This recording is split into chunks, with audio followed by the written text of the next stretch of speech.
এটা হচ্ছে আমার এক দেবর বলা চলে বা ওনার এক ছোট ভাই। ওর বাচ্চা নিয়ে সর্বপ্রথম আসা। বাইরে যে কোনো জায়গায় মানে চাচ্ছিলাম যে নিয়ে যাব হাসপাতালে, আপনার ওখান থেকে আমাকে বললো অপারেশনের কথা। তো খুব চিন্তায় পড়ে গিয়েছিলাম। তারপর ওনার ওই ছোট ভাই বলল যে আমি এরকম এরকম ওই জায়গায় গিয়েছি, আপনারা ওখানে যান। প্রথমবারে তো ওর অবস্থা স্যার প্রথমবারই বলতেছিল যে মানে একটু সময় লাগবে। তো প্রথম চেক আপের পরে যখন দ্বিতীয়বার চশমাটা মানে গ্লাসটা নেওয়া হলো, আলহামদুলিল্লাহ গ্লাস নেওয়ার পরে মেয়ে আগে যেমন রাতে বলতো যে চশমা খোলার পরে লাইটটা অফ করলে ও টোটালি কিছুই দেখতে পারতো না, মানে বাথরুমে যেতেও তার সমস্যা হতো। কিন্তু এখন তো ও নিজেই মানে ঘুমাতে যাওয়ার আগে গ্লাসটা রেখে সুন্দর ঘুমাতে যাচ্ছে, এবং রাতে যদি ও টয়লেটও ধরে চশমা ছাড়াই ও একা যাচ্ছে। তো ইমপ্রুভটা তো এখানেই। আর আগে ওকে নিয়মিত মানে ফার্স্ট বেঞ্চে বসতে হতো, এখন দেখা যায় রাস্তায় জ্যামজটের কারণে লেট হলেও ও কিন্তু সেকেন্ড বেঞ্চ বা থার্ড বেঞ্চে থেকেও ফলো করতেছে।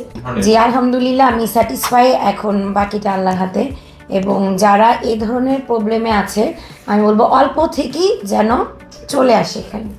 চশমাটা হচ্ছে আপনার সকালবেলা ওকে ক্লিন করে দিই, যখন ও গোসল করে স্কুলে যায় তার আগে ও আমার কাছে নিয়ে আসে যে মাম্মি আমার গ্লাসটা ক্লিন করে দাও, তখন ক্লিন করে দিই। আবার রাতে বেলাও গ্লাসটা সুন্দর করে রেখে দিই। আর এটা চশমায় হয় কি দেখা যায় অনেক সময় গাড়িতে উঠলে এসির বাতাসটা বেশি থাকলে গ্লাসটা একদম ঘোলা হয়ে যায়, তো ওই সময়টাও আমরা টিস্যু দিয়ে সুন্দর করে গ্লাসটা পরিষ্কার করে দিই। তো আলহামদুলিল্লাহ মানে সব দিক থেকে বলবো যে যারা এখনও এই ধরনের প্রবলেমে আছেন ঘরে বসে না থেকে আপনারা চলে আসবেন। আসলে এখানে আসে আমার একদম চোখটা একদম এত ইমপ্রুভ হয়েছে কি বলবো আমি কিছু বুঝতে না বলো তুমি দূরের জিনিস আগে।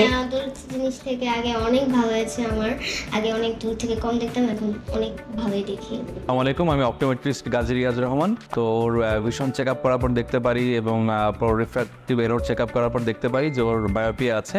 মায়োপিয়া কন্ট্রোল লেন্স ওর জন্য পারফেক্টলি হবে। তখন আমি ওকে জাইসের myopia control lens MyoCare S prescribe করি এবং 25 থেকে 30% মতো ইমপ্রুভ করেছে। তো এই মায়োপিয়া কন্ট্রোল লেন্সটা বেসিক্যালি যাদের যেসব বাচ্চার মায়োপিয়া আছে 0 থেকে 16 বছর বয়সের ভেতর আছে তাদের জন্যই বেসিক্যালি এটা তৈরি করা হয়েছে। বেসিক্যালি মায়োপিয়া কন্ট্রোল লেন্স যেটা থাকে আর কি, এখানে সেন্ট্রালি যেটা থাকে আর কি, সাপোজ কারো বা পাওয়ার যদি -2 থাকে তো সেন্ট্রালি -2 পাওয়ারটি থাকে, বাট এখানে আরো অনেকগুলি অ্যানুলার রিং থাকে, গোল সার্কেল থাকে।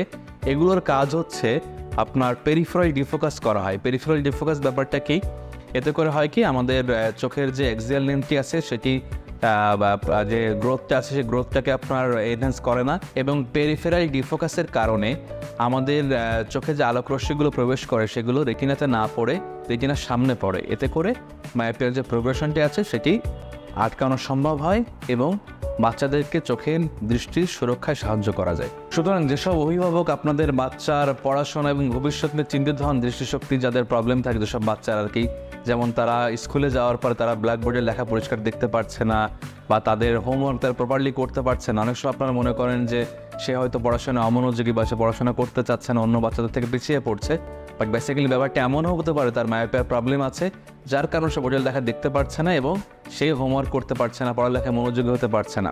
সুতরাং আপনাদের উচিত প্রত্যেকটি বাচ্চা স্কুলে ভর্তির আগে তার ভিশন চেক করা, তার পাওয়ার চেক আপ করা, এবং যদি সেটি মায়োপিয়া কন্ট্রোল লেন্সের মাধ্যমে যদি সমাধানযোগ্য হয় তবে সেই কাজটি করা। এতে করে আপনার বাচ্চার ভবিষ্যৎটি আরও সুন্দর হবে এবং সে পড়াশোনায় আরও বেশি মনোযোগ হতে পারবে এবং সে দেশ জাতির জন্য সম্পদ হতে পারবে।